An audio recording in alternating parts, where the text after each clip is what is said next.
Inside Diddy's freak-off parties with NBA players, terrified teen girls, piles of cocaine, and public sex. Singer Friday claims she was just 16 when she fled the rapper's party. Artist Good Friday says she first met the now-disgraced star at an autograph signing at a record store in Toronto to promote his 1999 album Forever. In an exclusive interview with the U.S. Sun, Friday said she sang for Combs, then known as Puff Daddy and later Diddy, before being invited to join a drug-fueled sex party in his five-star hotel suite with a girlfriend. Friday claimed she told the rapper and his security they were only 16, the legal age of consent in Ontario, Canada, although the legal drinking age was and remains 19. She said they didn't care about their age and invited them to join adults who were openly having sex at the bash, which also had a second VIP freak-off room guarded by security. Combs, now 54, remains behind bars in New York awaiting trial after being charged with racketeering, sex trafficking, and transportation to engage in prostitution. A federal indictment alleges victims were often forced to take part in his freak-off orgies and spent days recovering with IV drips, while 1,000 bottles of baby oil were discovered at his properties. Friday told the U.S. Sun, "There was a lot of sex going on. There wasn't anyone underage, but a lot of dancers and hired people that were there.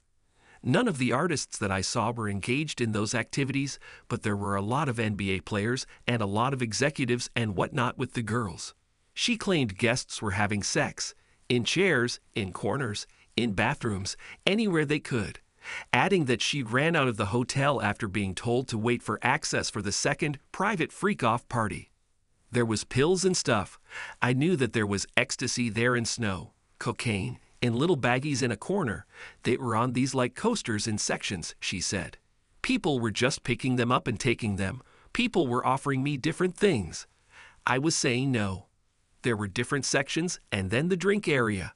There was no bartender. You could make your own drink, or you could have someone pour it for you, like one of the security guards. There were more men than women. Everyone was drinking or doing lines of coke except for me and a few other artists. I wanted to drink and have a good time like my friend and the other girls, but I was too paranoid and needed to stay alert just in case I had to fight off one of the guys."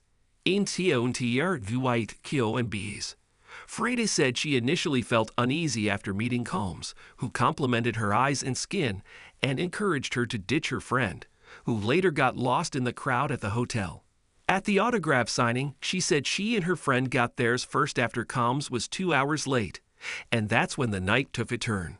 "My friend asked him what hotel he was staying at. He was like, 'Actually, I'm having a party. You girls should come.' I told him, we don't have our IDs. We're underage." He was like, "Oh, I don't check IDs at my party." And then he said, "He's gonna give you details." He pointed to one of his security guards to give us his details so we could get out of the way so the others could get their autographs.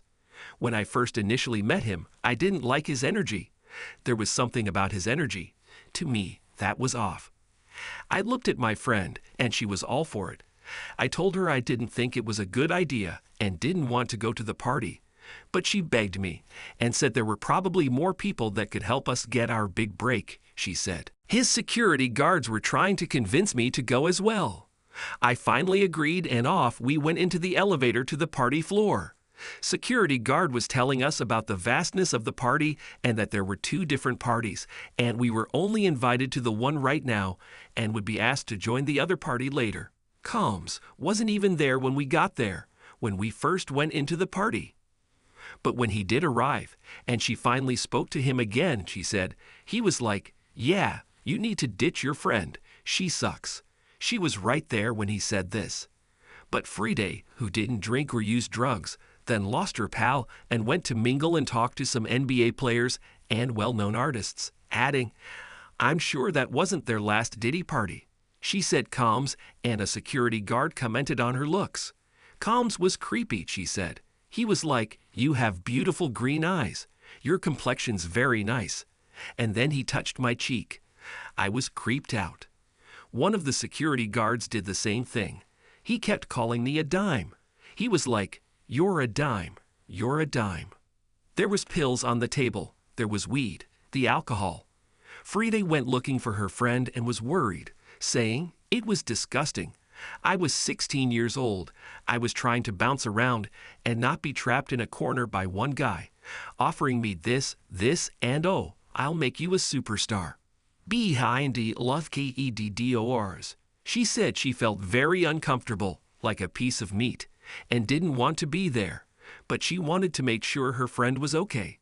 Friday claimed she went in search of her friend in the multiple suites and tried to open a locked door, but was told to back away by a security guard who was keeping an eye on her.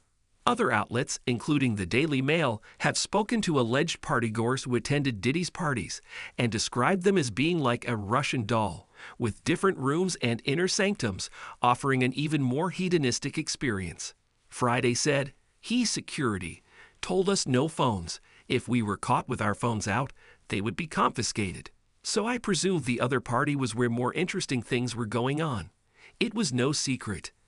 The security guard," she said, "stood in front of the door and grabbed my shoulders, and he's like, 'You're not going anywhere.'" She claims she told him no, and that she wanted to leave the area to find her friend, but he wanted her to stay put until comms came out to invite her to the second party. "I'm like, 'You need to let go of me before I tell my dad, and he will come and deal with you guys.'"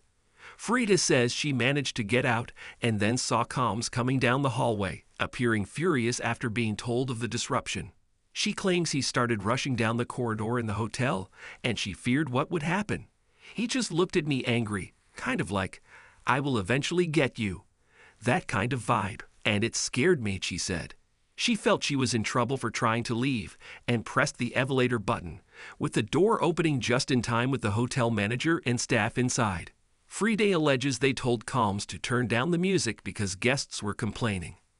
Then they asked her if she was okay. "I like, oh my God, thank you, Lord." And I ran into the elevator. She claims she hid and went to the lobby where she managed to reach her friend. Open right. Friday claimed his behavior was an open secret in the industry, and everyone felt it was only a matter of time before he got caught. He has now pleaded not guilty to all charges. She said she was shocked but not surprised to hear of the allegations, which first came to light when his ex-girlfriend, Cassie Ventura, sued for rape and abuse last November. He denied all wrongdoing, but eventually settled the suit before a bombshell video leaked from a hotel surveillance camera showing him kicking and dragging her down a hotel hallway. Cassie was the catalyst for the sealing of Diddy's fate. "She was the catalyst, and I'm so grateful she did come out," Friday said. "I should have said something. I should have something to the hotel staff. But I was 16 years old, and that was a huge celebrity. Everyone was talking about that party for months after.